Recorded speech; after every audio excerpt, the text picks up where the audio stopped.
لیکن اس میں مسئلہ یہ ہوتا ہے کہ گھر والے اس لیے پرچہ نہیں درج کرواتے کہ جی خاندان کی ناک کٹ جائے گی، حالانکہ وہ رپورٹ ہونے چاہیے، بالکل، تاکہ ملزم پکڑے جائیں، اور تاکہ وہ آگے جو دوسری بچیوں کو ٹارگٹ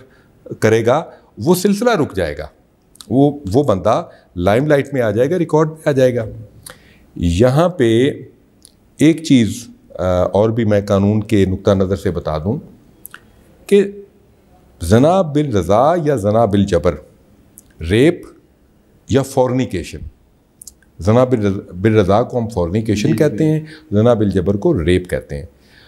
اگر وکٹم کی عمر، لڑکی کی عمر 18 سال سے کم ہے تو اس کی مرضی کی کوئی اہمیت نہیں ہے، یعنی وہ ریپ ہی کہلائے گا، وہ ریپ ہی کہلائے گا، بیکاز وہ ابھی میجر پرسن نہیں ہے، وہ اپنی فری ول دینے کی لیگل پوزیشن میں نہیں ہے، تو وہ اگر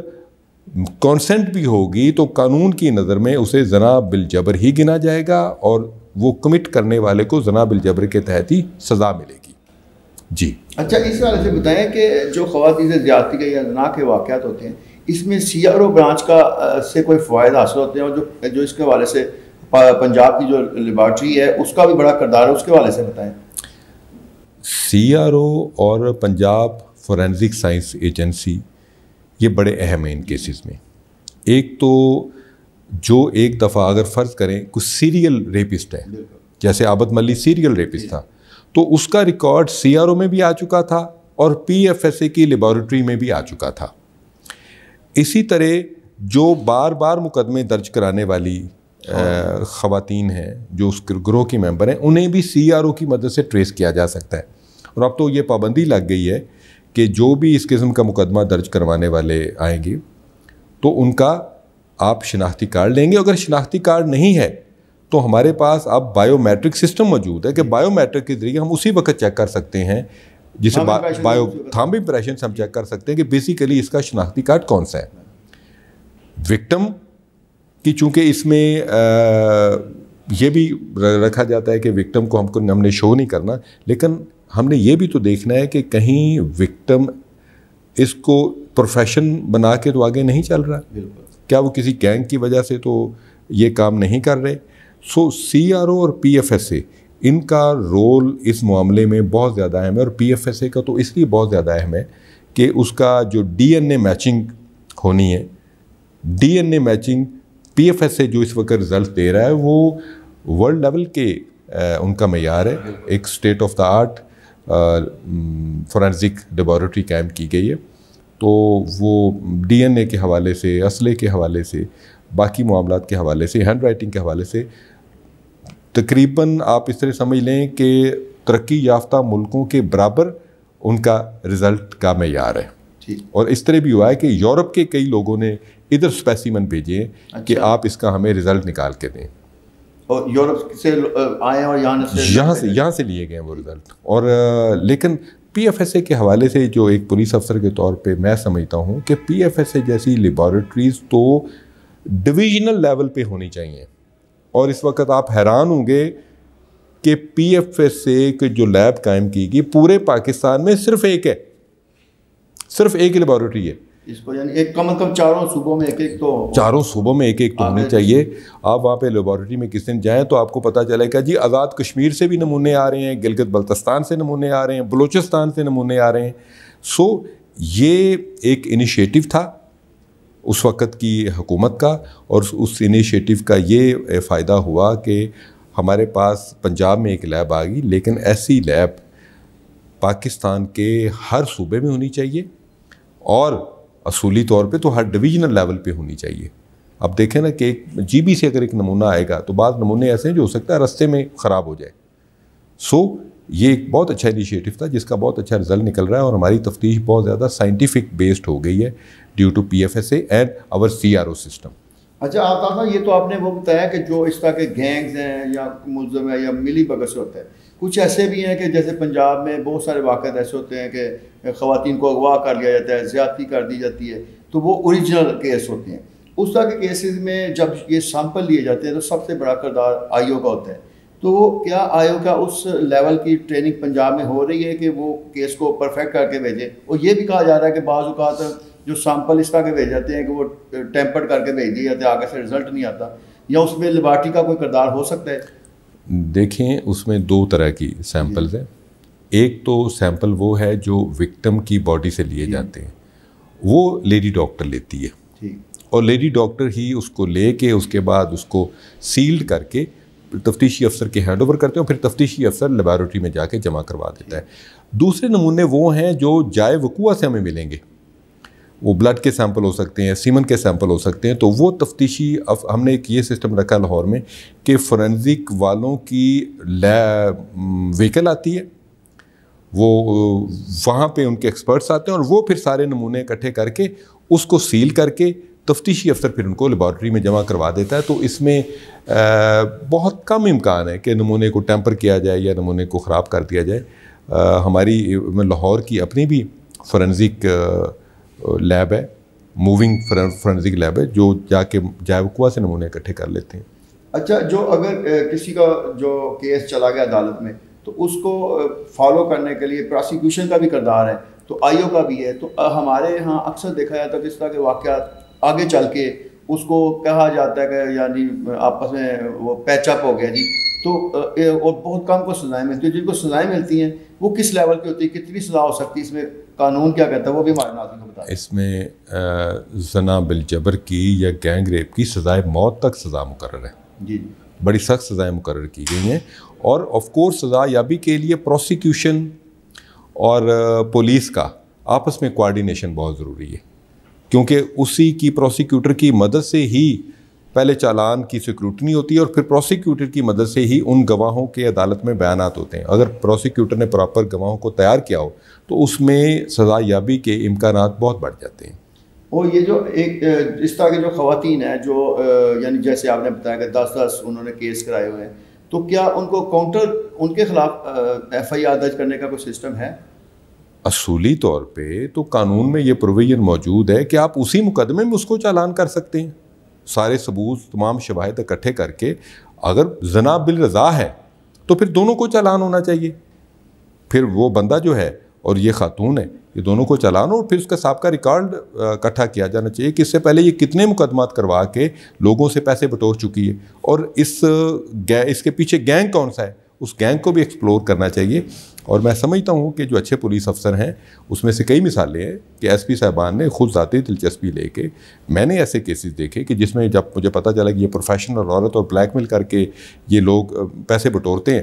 تو میں نے کہا ٹھیک ہے پھر دونوں کو چالان کریں, کیونکہ زنا بالجبر ثابت کرنے کے لیے کئی چیزیں ضروری ہیں. بالکل. کیا اس نے مزاحمت کی, کیا اس کے جسم پہ کوئی نشانات تھے,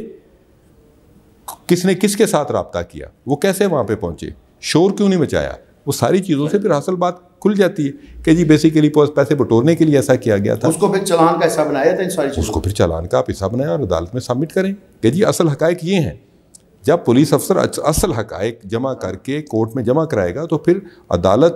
100% کیسز میں بالکل قانون کے مطابق فیصلہ کرتی ہیں. اچھا آفتاب صاحب, اس حوالے سے ہمارا آخری سوال ہے کہ کچھ گیسٹ ہاؤس میں, ہوٹلز میں, جیسے نوجوان جی 8 پکڑے گئے اور 7 خواتین پکڑی گئی, تو اس میں کچھ پولیس والے ان کے خلاف پرچہ بھی دے دیتے ہیں اور کچھ ملی بگت سے ان کو چھوڑ بھی دیتے ہیں. اس طریقہ کار کو آپ کس لیول پہ سمجھتے ہیں کہ قانون اس کے حوالے سے کیا کہتا ہے؟ ان کے ایسے لوگوں کے خلاف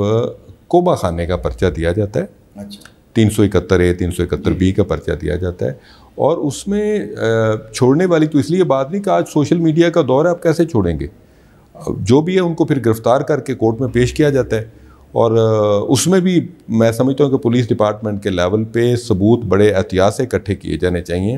اور مکمل ثبوتوں کے ساتھ کیس کو کورٹ میں پیش کرنا چاہیے. بہت زیادہ کیسز میں ایسا ہوا ہے کہ انہوں نے 371A 371B کا پرچہ دیا ہے اور کورٹ میں جاتے ہی انہوں نے ڈسچارج کر دیا ہے. ایسے کیسز میں پہلے تو یہ کہ قانون کے تقاضے پورے کر کے آپ کو ریڈ کرنا چاہیے, نہ کہ اندھا دھند آپ گھس جائیں اور اس کے بعد ان کو پکڑ کے کورٹ میں پیش کر دیں کہ جی یہ وہاں زناکاری کے لیے اکٹھے ہوئے تھے. کسی بھی بندے کی, انسان کی جو پرسنل فریڈم ہے, وہ میں نہیں سمجھتا کہ اس پرسنل فریڈم میں پولیس کو یہ حق حاصل ہے کہ وہ جب چاہے جہاں چاہے دندناتی بھی گھر کے اندر گھس جائے اور ان پر الزام لگا دے کہ جی یہ زناکاری کے لیے اکٹھے ہوئے تھے. یہ حوصلہ افزائی اس کی نہیں کی جا سکتی. اگر کوئی اوریجنل اس قسم کا پیشہ ورانہ کام ہو رہا ہے تو پولیس پہلے وارنٹ حاصل کرے اور پھر وارنٹ حاصل کر کے وہاں پہ ریڈ کرے اور وہاں سارے ثبوت اکٹھے کرے اور پھر کورٹ میں پیش کرے. اور اس دوران ایک اور جو غلط روایت ہے جس کی عدالتوں نے سخت نوٹس لیا ہے کہ وہاں پہ ویڈیوز بنائی جاتی ہیں. بالکل اس ویڈیو بنانے کا پولیس والے کو کوئی اختیار نہیں ہے. اچھا یہ آپ نے بڑا یس اسے کوئی ویڈیو بنانے کا اختیار نہیں ہے اور وہ ویڈیو بنا کے پھر سوشل میڈیا پہ ڈال دی جاتی ہیں. اگین پولیس آپ کی عزتوں کی حفاظت ہے، نہ کہ آپ کو قانونی طور پہ سزا دینے سے پہلے ہی سوشل میڈیا ٹرائل آپ کا کرے. پولیس ڈپارٹمنٹ آپ کی حفاظت کے لیے ہے، آپ کے دفاع کے لیے، آپ کے حقوق کی حفاظت کے لیے. اس پہ میں سمجھتا ہوں کہ اگر کوئی ایسی جگہ پہ ریڈ کرنا ہے پولیس نے تو پہلے متعلقہ مجسٹریٹ سے وارنٹ حاصل کرے، تقاضے پورے کرے اور پھر اس کے مطابق قانونی کارروائی کر کے اس کو ان ٹائم کورٹ میں پیش کرے. آفتاب صاحب کا بہت شکریہ، آپ نے اس حوالے سے ہمارے ناظرین کو تفصیلات سے آگاہ کیا. اس کے ساتھ ہی ناظرین ہمارے پروگرام کا وقت ختم ہوتا ہے. اپنے میزبان اجازت میں بڑھ کو اجازت دیجیے. اللہ حافظ.